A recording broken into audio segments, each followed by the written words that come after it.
400 રૂપિયા લીધા ખાતરના. આ લીમખેડા બરાબર. કેટલી બોરી આલી આધાર કાર્ડ પર?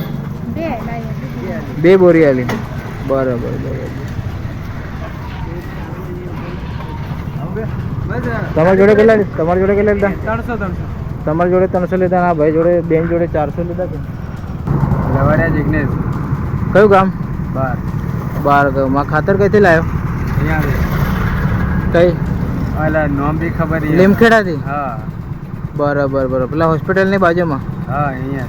બરાબર. એગ્રો વાળાનું નામ ખબર છે? એ ખાતર હાથે કઈ આપ્યું? કઈ નહીં એક આધાર કાર્ડ પર 2 બોરી આલી. હા અંગોઠો મરાયો? હા બરાબર. 400 રૂપિયા. 400 રૂપિયા. હા એમ 266 રૂપિયા મળે છે. હા 300 રૂપિયા બી આપે છે. હા. તમારી જોડે 400 રૂપિયા લીધા. હા બરાબર બરાબર. તમારી શું માંગ છે? ખાતરનો ભાવ ઓછો લેવો જોઈએ કે વધારે લેવો જોઈએ? ઓછો લેવા જોઈએ. બરાબર બરાબર. કઈ કંપનીનું છે? ગાડી નંબર નથી.